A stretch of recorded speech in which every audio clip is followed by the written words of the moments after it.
Hello, and welcome to Farm Girl Gallery. Don't forget to like and subscribe. Once a day milking is going well. Bonnie did have a little tightness in her udder. It was getting hard on the one side, partly because Buttercup likes to nurse on the one side as well. And so I've just been really working to make sure that that other side gets milked out well. But overall, the once a day milking is going well, and that hardness seems like it's starting to go down. I have been treating her with a little bit of castor oil when she gets hard like that in her udder, just rubbing that in really well, just to kind of help relieve some of the stress on her udder as we switch to once a day milking.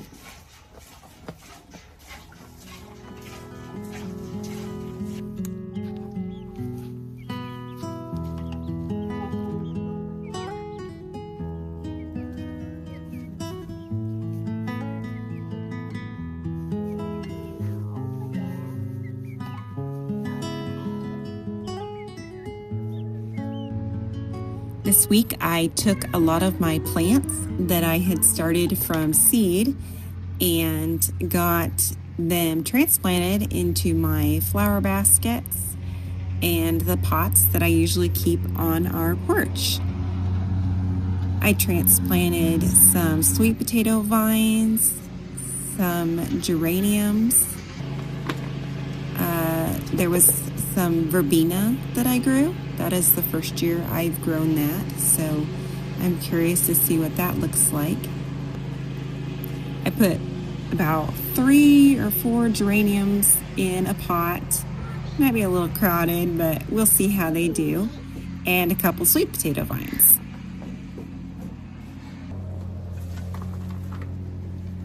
It always feels really good to get those plants out of our sunroom at this point, when I'm really getting in the mood to spring clean and get those outside as the weather warms up.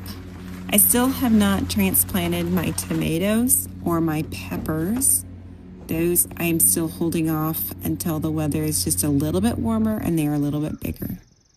We got some fruit trees purchased. We already had apple and pear trees, and we've not had very much success with our peach trees. So we're trying new peach trees this year, and also got some plum trees. So very excited to see those in the ground. Cherry. We usually do a pretty large garden, and this year, since we finally have a tractor, we thought of some different ways to make gardening a little bit easier and not so backbreaking. So this was Micah's idea for how to get rows hoed.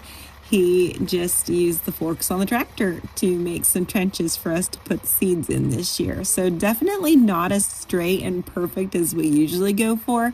Normally we put a string line down and hoe it, but this was just a lot more simple with all the sweet corn and green beans we're wanting to plant. He did go over some of it with a hoe a little bit.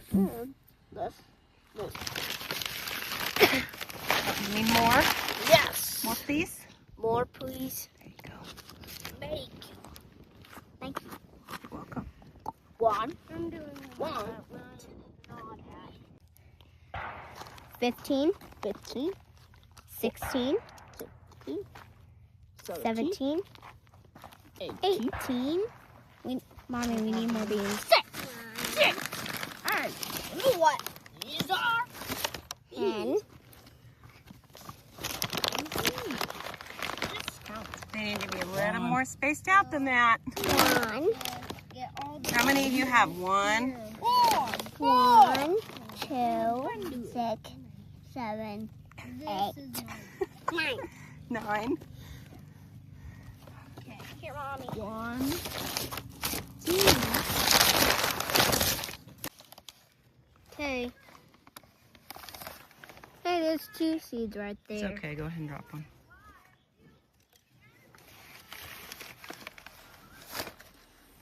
We do sometimes use a PVC pipe to drop the seeds in, and that way the kids can help plant and maybe get a little bit better spacing on our seeds. We get contender bush bean seed. That's what I really like to do for green beans. And then we always get peaches and cream sweet corn. And we just pick those up at our local greenhouse. And we're very glad to get those in here at the beginning of May. Sometimes we get more rain and we can't get it in. We always want to get it in April, but for some reason it seems like that's really hard to get that to happen. I have been working on that painting quite a bit. The rest of this video will be me painting. If you want to speed it up, I believe there's a setting on your YouTube. You can choose the faster speed to watch me paint.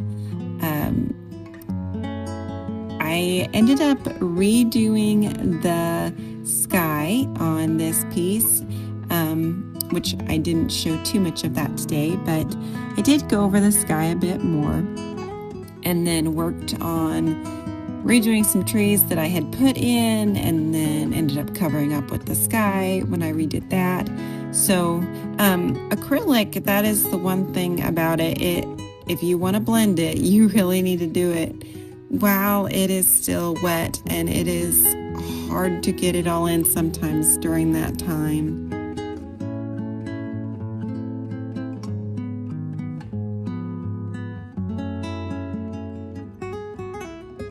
I've enjoyed doing this painting. I'm definitely not satisfied with it. I really do kind of wish that I had just left the sky alone, but I went in and tried to fix some things and needed to fix some things then from that, and I finally got it to where I was pretty satisfied with it. It still doesn't quite have the loose feel that I want. I think I might have just put a little too much blue. I was running low on white paint, and so I don't have quite as much gray in the sky as I wanted.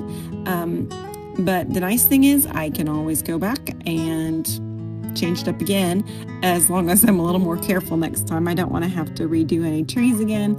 But I did end up putting quite a few trees in and trying to keep the foreground fairly loose.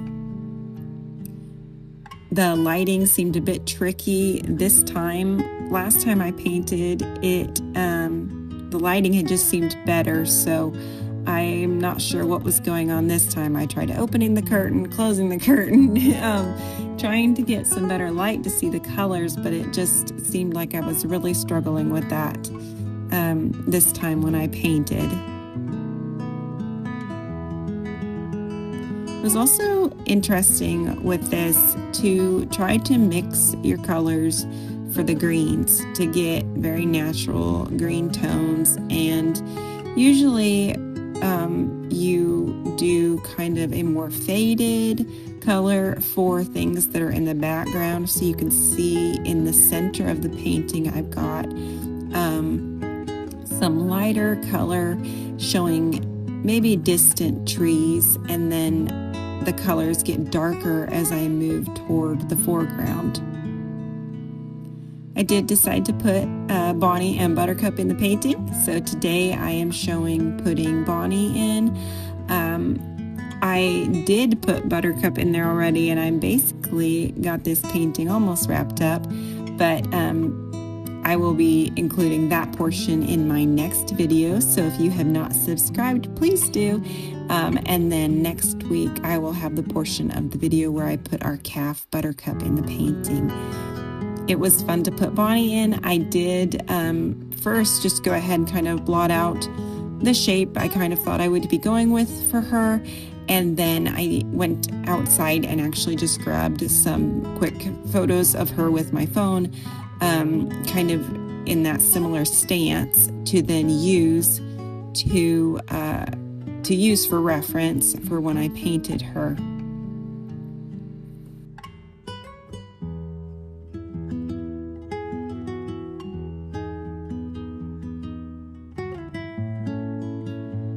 I It's amazing the different colors and tones that Jersey cows have. They are such a mixture of beautiful browns and cream colors, and she's really losing her winter coat at this point.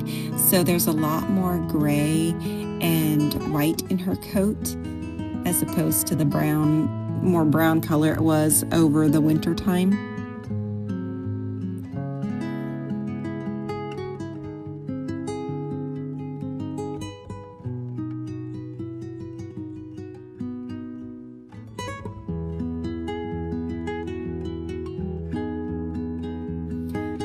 I tried to keep the painting of the cows loose to go with the rest of the painting, and I just have a really hard time keeping things loose. I know maybe you think it looks like I am here, but I get way too into details when I'm painting. I was pretty happy with how this one turned out, but it's something I really need to keep working on and keep improving on. It kind of sounds silly. You'd think that'd be a little backwards, that you'd be trying to do better at more details, but there's something about how you mix colors when you're trying to keep a painting loose like this. You just really have to pay attention to what colors you're putting on your brush, and yeah, it's definitely a little more challenging.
Thank you for watching Farm Girl Gallery. Have a blessed day.